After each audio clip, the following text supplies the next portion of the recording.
পাহাড়ের বুকে ছোট্ট একটা গ্রাম শিটং। প্রকৃতি যেন নিজেই তার সৌন্দর্য রং তুলি দিয়ে একে তুলে ধরেছেন এই বর্ষাকালে। অচেনা পাখিদের কলরবে ঘুম ভেঙে দেখি মেঘের চাদরে মোড়ানো চারিদিক। বর্ষাকালের পাহাড় নানা রূপে সেজে ওঠে, কখনো রোদে ঝলমল করে তো কখনো মেঘে ঢেকে যায়। হে এভরিওয়ান, আমি তনুশ্রী চলে এসেছি একটা নতুন ভিডিওর সাথে।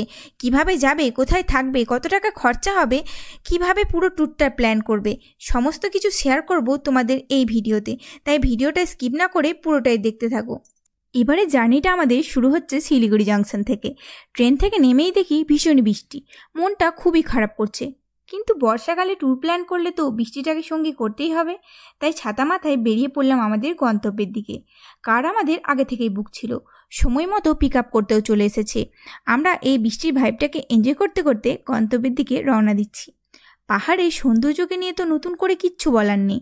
রাস্তায় একটা সুন্দর ওয়াটারফল দেখে চোখ আটকে গেল, তাই গাড়ির ড্রাইভার দাদাকে গাড়িটা থামিয়ে দিতে বললাম। শুধু আমরা কেন, আপনারাও এই সৌন্দর্যটাকে উপভোগ করুন এই ভিডিওর মাধ্যমে। শিটংয়ের রাস্তাগুলো ছিল অত্যন্ত ভয়াবহ, এত বেশি উঁচু খাড়াই এবং খারাপ। পুরো রাস্তায় পাথর বেরিয়ে আছে, যত ওপরে যাচ্ছি ততই হার্টবিট বেড়ে যাচ্ছে। হার্টের পেশেন্ট এলে নিঃসন্দেহে হার্ট অ্যাটাক করবে। রাস্তার ভাইবটাকে অ্যাডভেঞ্চার হিসেবে নিলে বেশ এনজয় করবেন। গল্প করতে করতে আমরা আমাদের হোমস্টেতে পৌঁছে গেছি। আমাদের শিলিগুড়ি থেকে ঘন্টাখানেক, ওই ধরুন 2.5 ঘন্টা মতো টাইম লাগলো। হোমস্টেতে পৌঁছানোর পর চক্ষু যেন চড়ক গাছ, আর নিজেকে আটকে রাখতে পারলাম না চারিদিকে সৌন্দর্য দেখে। আমাদের হোমস্টেটা ছিল অহলদারা 360 ডিগ্রি ভিউ পয়েন্টের একদম পাশেই, আর আমাদের হোমস্টের নাম ছিল অহলদারা প্যারাডাইস হোমস্টে। আকাশ পুরোটাই ক্লিয়ার, তাই চলে এলাম 360 ডিগ্রি ভিউ পয়েন্ট দেখতে। ওয়েদার ক্লিয়ার থাকলে এখান থেকে তোমরা কাঞ্চনজঙ্ঘা দেখতে পাবে।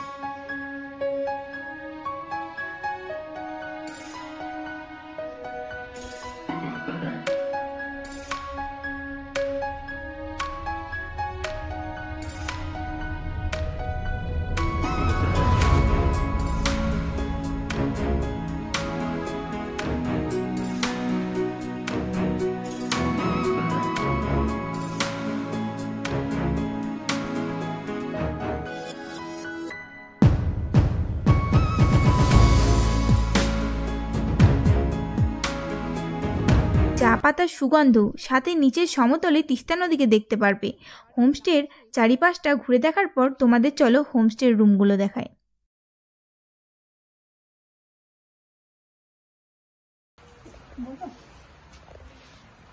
রুমটা থেকে জাস্ট ভিউটা দেখো, অসাধারণ। এটা কিন্তু নিজের চোখে না দেখলে একদমই ফিল করতে পারবে না।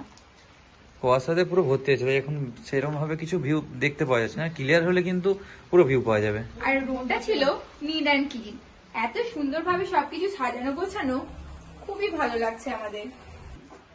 বর্ষাকালে পাহাড়ের সৌন্দর্য যেন অসাধারণ ভাবে ফুটে ওঠে, আর শিটং এ এই বৃষ্টিতে পাহাড়ের সৌন্দর্যটা আরো বেশি ফুটে উঠেছে। নিজের চোখে না দেখলে কোনোভাবেই ফিল করতে পারবে না তোমরা। বাথরুমটা ছিল বেশ বড়, নিট অ্যান্ড ক্লিন। প্রথমেই রাখা ছিল একটা দাদু স্যান্ডেল, তার পাশেই রয়েছে একটা বেসিন, আর রাখা ছিল একটা হ্যান্ড ওয়াশ, যেটা খুবই প্রয়োজনীয়। এখানে তো সব সময়ই ঠান্ডা, তাই গিজারেরও সুব্যবস্থা রয়েছে। আর ওয়েস্টার্ন কোমোডও দেওয়া আছে এখানে। সাথে ছিল একটা বালতি আর একটা মগ। ঘড়ি কাটায় এখন দুপুর 2টো। পেট যেন খিদেতে ইঁদুর দৌড়াচ্ছে, তাই লাঞ্চটা এবার সেরে নেওয়া যাক চলো। পাহাড়ে এসে ঘরোয়া রান্নার স্বাদ পেতে গেলে কিন্তু তোমাদের হোমস্টেতে স্টে করতেই হবে। আমাদের লাঞ্চের মেনুটা ছিল স্যালাড, ভাত, পাতলা করে মুসুর ডাল, মিক্সড ভেজ, আর তার সাথে ছিল ডিমের কারি, আর ছিল পাঁপড় ভাজা, যেটা ভিডিওতে নেওয়া হয়নি। খাবার আগেই সার্ভার করে দিয়েছি সবাই মিলে। পাহাড়ে এসে এত সুস্বাদু খাবার পাবো এটা ভাবতে পারিনি। ঘুরতে এসে তো রেস্ট নেওয়ার কোনো কথাই নেই। লাঞ্চ সেরে রেডি হয়ে বেরিয়ে পড়েছি আশেপাশে সাইট সিনগুলো ঘুরে দেখার জন্য। রাস্তায় সুন্দর ফুলের গাছ, আর ফুল দেখলে তো আমি নিজেকে আটকে রাখতেই পারি না, তাই টুক করে একটা ফুল তুলে কানে গুঁজে নিয়েছি। আমরা এখন যাচ্ছি নামকিন লেক। তো পাহাড়ে উঁচু চড়াই চড়তে চড়তে পুরো হাঁপিয়ে শেষ হয়ে গেছি গাইস। তোমরা যদি আসতে চাও একটা কার বুক করে এসো, নাহলে আমাদের মতনই অবস্থা হবে। উফ, কত যে চড়াই দেখো তোমরা। এটা তো কিচ্ছু না, আমরা যে চড়াইগুলো উঠলাম ওটা অনেকই চড়াই। এখন দাঁড়িয়ে আছি আমরা কিউই গার্ডেনের সামনে, আর এখানে কতগুলো কিউই গাছ আছে তোমরা তো দেখতেই পাচ্ছ। এটা একটা নার্সারি, এখানে কমলা লেবুর গাছ, কিউই গাছ, নানা রকম ফুল ফলের নানা রকম গাছের চারা তৈরি হয়, আর দেখতে অসাধারণ সুন্দর লাগছে। আর এখানে সুন্দর সুন্দর কিউই ফলও ধরে আছে। ধরে দেবে, পাগল আছো তুমি?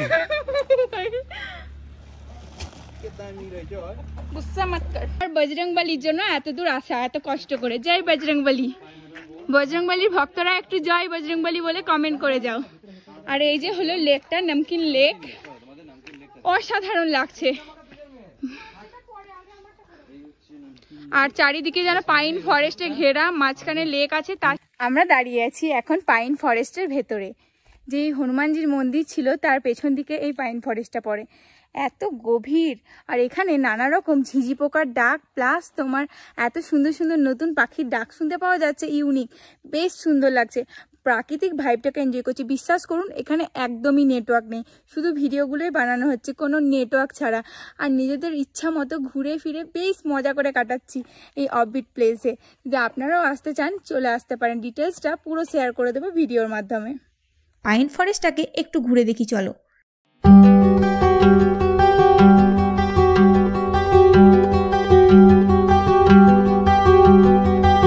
আমরা আমাদের হোমস্টে থেকে কাঞ্চনজঙ্ঘার ভিউজ পেয়ে গেছি। এতদিন তো অনেক ফেক ভিডিও দেখেছি, কিন্তু এটা একদমই ফেক না, তোমরা নিজেরাই দেখে নাও।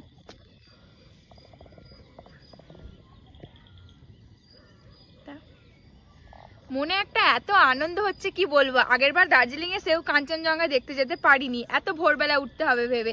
কিন্তু হোমস্টেতে থেকে এত মানে মেঘ ছিল কি বলবো, সন্ধ্যা হতে এখন সন্ধ্যা 6:30 বাজে, 6:30টার সময় আমরা কাঞ্চনজঙ্ঘার ভিউজ দেখতে পাচ্ছি। কতটা লাকি ভাবুন তো, আর কি যে মনে আনন্দ হচ্ছে কি বলবো। সন্ধ্যাবেলা এখানে আপনারা বনফায়ারও করতে পারেন, কিন্তু বৃষ্টির জন্য মাটি ভেজা থাকায় আমরা এটা পেলাম না, তাই মনটা বেশ খারাপ লাগছিল। কিন্তু কি, বারবিকিউ চিকেন অর্ডার দিয়ে দিলাম। নাইমামার থেকে তো কানা মামা অনেক ভালো, তাই না? তাই বারবিকিউ চিকেনে আমাদের পড়েছিল হাফ কিলোর দাম 600 টাকা, কিন্তু দামটা তো আমার বেশ বেশি লেগেছে টেস্টের তুলনায়। তো চলো এবার বলি আমাদের 4 বেলা থাকা খাওয়া নিয়ে কত টাকা লেগেছে। আমাদের পার পার্সন 1000 টাকা করে পড়েছিল 4 বেলা থাকা খাওয়া নিয়ে। আর সত্যি বলতে থাকা খাওয়া 1000 টাকা অনেকই কম। সিজন অফ সিজন ওয়াইজ কিন্তু রেটটা ভ্যারি করে। আমরা পুরোই অফ সিজনে এসেছি, কিন্তু সত্যি বলতে আপনারা যদি একবার এই বর্ষাকালে পাহাড়ে এসে যান না, তাহলে পাহাড়ের পুরো প্রেমে পড়ে যাবেন, একটা বেস্ট মেমোরি ক্রিয়েট হবে। তাই বলছি একবার বর্ষাকালে পাহাড় ঘুরে যাবেন। আর কিছু ডিটেলস লাগলে অবশ্যই কমেন্টস করতে পারেন। তো চলুন এবার ডিনারটা করে নিই। ডিনারে ছিল ভাত, রুটি, ডাল, আলু ভাজা, চিকেন, স্যালাড, পাঁপড়, অনেক কিছু ছিল। আর খাবারগুলো ছিল অত্যন্ত সুস্বাদু, বেশ ভালো লেগেছে। পাহাড়ে এরকম খাবার সত্যিই পাওয়া যায় না, কোনো রেস্টুরেন্ট বা হোটেলে খেতে গেলে এরকম স্বাদ আপনি একদমই পাবেন না। শিটংয়ের ভিডিওটা ছিল এইটুকুই। দেখা হচ্ছে অন্য কোনো ইনফরমেটিভ ভিডিওর সাথে। ভিডিওটা কেমন লাগলো অবশ্যই কমেন্টস করে জানাবেন। ভালো থাকবেন, বাই।